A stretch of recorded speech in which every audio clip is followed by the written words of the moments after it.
Hey everyone. Before we begin today's tale from the table, I wanted to apologize. I missed the upload yesterday because I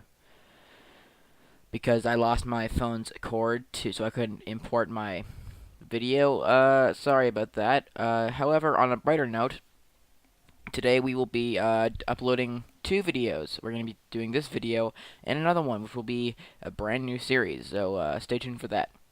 Enjoy your video.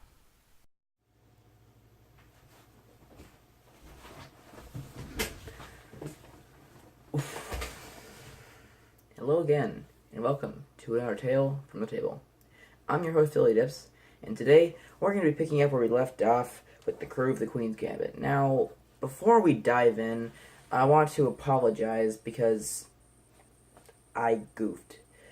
I told the story wrong. Yeah, that's not really my best move. You see, what happened was last time during the battle in the sewers of Heracor, when the resistance was attacking the city. I forgot to mention Chikaliku. His leg got cut up bad in an accident or in the fight. During the last fight, his leg got cut up really badly. Sorry, I forgot to mention that. And yeah, so they did that, and then the reason that they went to the other island that I told you about last time was because that island had like a healer that could fix his leg. So yeah, sorry. I'll go over my session notes from previous sessions before I do these, like I did last time. Well, that aside, let's get right to it. So yeah, they're on the ship's small medical bay, and they're sailing towards the mystical island called the Citadel. Uh, and they're in the ship's small medical bay, and the ship's cook slash medic slash all around cool guy, Daniel Cook.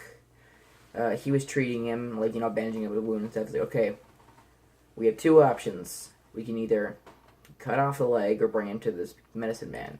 And of course, he's not really interested in losing a leg, so they brought him to the medical guy. They arrive in the Citadel, go through customs.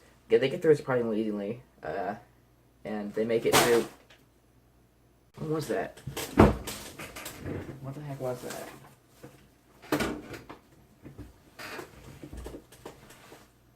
It was a bin that fell off into a plastic bag. I should try to in my room more. Anyway, so they arrive at this place, go through customs, and they enter, and they make it to the medicine man. And after a long and very painful process, Chikaliku is healed to its full abilities. They use magical stitching. Now, the thing about the Citadel, it's no ordinary island. It's a floating. It's a floating block of steel sitting in the ocean, and it's almost entirely populated by the Eladrin or High Elf race. High Elf is kind of a racial slur for them. They don't like that. They prefer Eladrin. But whatever the case, it's entirely populated by Eladrin, and it's a big steel island. And now the Eladrin, they are the last race that have not adopted the modern technology and still use magic extensively. So almost everyone there has some degree of knowledge of magic.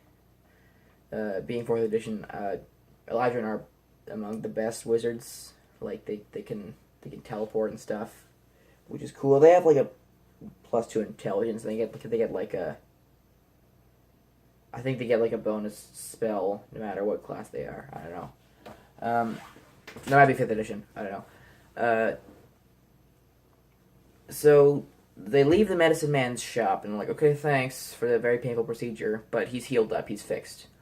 And when they step out into like the town square, like there's the main pool, like this little pond in the middle of town that has 3 rivers leading out, dividing the town into 3 parts. There's the upper district, the lower district, and the docks district. The upper district is the largest part, where most of the rich people live. Lower district is where the less rich people live, and the dock district is where all of the commerce and trade happens, as well as where all the docks are. But in these rivers that divide the area, They meet up into this central pool. Geyser spewing out of the pond. And you're like, what the heck? And everyone's kind of standing around like, oh, we're all gonna die. And everyone's really either confused or scared.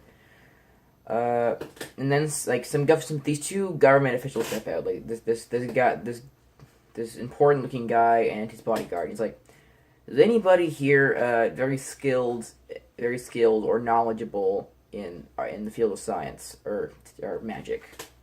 None of the players are, but they put their hands up anyway because there might be a reward in for them if they fix this issue. They're not. They're a neutral party. They're not really doing much out of the goodness of their hearts. So they go with this government guy, and they're like, okay, what do you need us to do? Okay, so basically, many years ago, there's this academy here called the Academy of Geographical Studies, and they made a prediction or a prophecy, as you may. Sorry. A prophecy, as you may call it, that this island would eventually sink, and we need to know if that's happening, how fast it's going to happen, and how we can stop it. So we need you to look through this library, and then he points to like this massive archive, and find everything you can, like the most recent documents you can find from the Academy of Geographical Studies. And so they do they dig through all the books, they search the forums and stuff, and they find two very important documents. The first one by the Academy is written that on this date, in this month, which was the same month that it was in, the Academy the Citadel is going to sink. It's going to sink into the ocean, never to be seen again. It's not because of the rising tides that everyone thought. It's because the structure itself is not structurally sound, and it's losing its buoyancy very fast. And then there's a second letter saying that they were leaving the Citadel, and that they were going to go set up shop elsewhere. And then keep digging. They found a third document that said like how to save the Citadel, and it was written that the Citadel can be saved. You have to go to the very bottom of the big massive steel cube that the Citadel was, and find the controls that will that'll let you reestablish the buoyancy. And they're like, okay, let's do that. And so the guy says, okay, listen to me. That is not your priority. Your priority is to find the town's wealth and get it up here, alright? Find all the gold and all the diamonds that we have and bring it up here so we can get it off the Citadel, alright? Well, up here, we'll take care of evacuation. But right now, your goal is to get the money. If you can find the way to refloat the Citadel, that'd be great, but the money comes first. And they're like, okay, sure, we're good with that. So they head to the northeast quadrant of the upper district, and sorry, they head to the upper east area of the district, and they find like the service elevator that leads down into the depths of the Citadel. So the Citadel, how it's laid out, it's like on the top is where all the people live, and then you go down, it's like storage and farms, and go lower, and then it's like just like ballast that where no one ever goes. And down there is where the town's wealth is kept. So they go down one level. They encounter something else I should say. The other important thing about the Citadel is that I've lost my train of thought. Is that it's inhabited by lots of strange creatures, like the lower you get, lots of strange creatures that like have been spawned from dark magic, like the fallout of the magic that's being used in the Citadel. So like they're really strange creatures, like gelatinous cubes, and like mire lurks. They're very, very, very gross things. So they descend down a few levels, and they make it to like sort of the surface area, and like it's a caution: strange creatures beyond this point carry weapons. And they're like, "Ha, we're not afraid." And they get down to the first level. There's a few rooms everywhere. It's a tough fight, but they manage to slay all the beasts and take over the level. All right, let's keep going. They get into the next elevator. Like it's laid out like it's like elevator go down, walk away, elevator go down, elevator go down. And so they go to the next elevator, and they get into it. They lower it, and the second like the elevator doors open, like water up to their knees, like just kind of streams in, and they see like from the sides of the walls, of the edges of the room, water is just pouring in, which isn't really a very comfortable situation for anybody. And there are more foul creatures down there, but they're panicking because the water is pouring in. So they end up a fight. It's a lot more difficult because the water is everywhere, but they keep going. They get to the next elevator. This is in the room where the wealth is. The room with the wealth is one level lower. And so they get into the elevator, like all the water drains out of the elevator, and they press, and they're like, okay guys, this next room is going to be totally flooded, alright? Be ready. Fortunately, however, knowing this might happen, the government had given them a magic item. It's called I forget what it's called, but it's basically this bag that you can put on and like put the straps around your ears, and you can breathe underwater. It has an hour's worth of air for you to breathe, and the players still have that today. Actually, they haven't sold it yet, which is surprising. I thought they would get rid of it as soon as they could, but it tends to be helpful in an ocean campaign to have basically a scuba system. So they lower the elevator, and then the doors open, and water is poured in immediately. The person with the magic item was Ezio, and he had the mask on. And their plan was like, okay, we're gonna pass this around, and we're gonna take breaths every now and then, which sounds easy and good, like a good idea on paper, but when you actually do it, it's quite a pain. You gotta like take it off, and, like, okay, breathe now. But they gotta do this without talking. They can't talk to each other. They gotta like signal like. It's no mean feat. So they swim around for a while. There are no bad guys down here. The area is secure. And they find like a bunch of like storage lockers where civilians keep their stuff. But they can't find like the town's wealth. It's like weird. It would probably be in a really huge safe. They then find this one panel as they're swimming around. They find like this one panel. And they open up the panel, and basically it says Citadel emergency sinking procedure. I'm like, oh guys, this is it. And it gives them a choice. Either they press the one button and it'll give them all the town's wealth, or they press the other button and it'll reflood the Citadel. So basically, either Plan A is to ditch the Citadel, or Plan B is to raise it. I thought they were going to raise it, to be honest with you. I thought they were going to refloat it. They didn't. Very selfishly. They pressed the money button, and out pops out a box. And then both the buttons are sealed away. And out pops out a box. And inside the little box are 10 astral diamonds. And if you don't know what an astral diamond is, it's a diamond that's worth 10,000 gold pieces. And there are 10 of them to be delivered back up.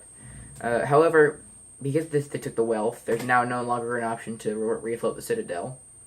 So now they gotta get it out of there fast. At this point, after all the searching, they're starting to run out of air, so they swam back to the elevator. But they were all running out of air, and by the time, so Ezio and Shikaliku got there first, because Ezio had the bag over his head, and Shikaliku had been following close behind him. But Gesh, or Papa Gesh, and Gorin, not Gorin, Gesh and Erjin they were falling behind. But they were starting to, they're losing it. They're getting tired of swimming, It's swimming is tiring stuff. I was on a swim team for a while. It's not easy to swim for long distances if you've never done it before.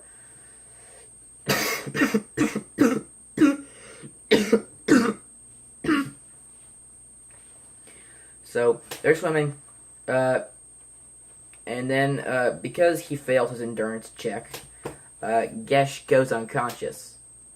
And then so they're like, "Oh crap, we gotta get him," but Ezio or not Ezio, Chikaliku knew they couldn't go back out and get him, or they run out of time, and so in a very heroic act, Ergen, he grabbed Gesh's unconscious body, threw it to the elevator door through the water, and then he's like, "Okay," he gestured for them to close it, and so they did. Without hesitation, and then the water drained in the elevator, and Ergen was left in the chamber. He tried as he did. He was not at all able to get out of the Citadel. He tried to force open the elevator door. He just couldn't do it. Ergen was killed. First character death.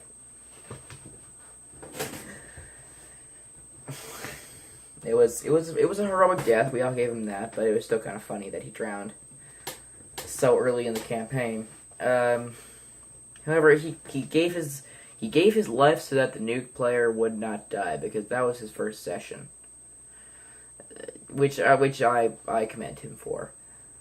They swam back up through the Citadel, navigating, and they passed a lot of drowned monster bodies who were not able to get up and out of the Citadel in time. They arrive at the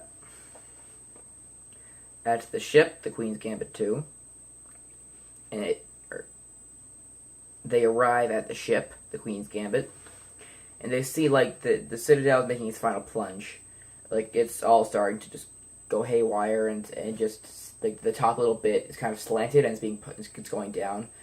And the part that's thinking first is the docks district, where the Queen's Gambit is tied up. So that when they notice this, like they find a road, like they're on a slant. So they carefully navigate. They find a road. They slide down the big steel road, just on their backs, and land in the water. It was pretty epic. And they swim as fast as they possibly can to the Queen's Gambit 2, which is being actually pulled down. And but they make it, and they manage to cut the rope on the ship right before the water line reached the top deck. And they hop in, and they start to sail off. And they look behind. They see all of these Eladrin that are left still floating in the water. Hey, so guys, do you want to help them? Do you want to lower a boat for them or something? No, we don't really need them. Okay. They were a neutral party. They weren't lawful good or anything, so I had no arguments. That's fine. You can do that. It's in your best interest. And I'm gonna leave it there. What happens next was a very major plot point in the story. So yeah, stay tuned for Wednesday. See you later.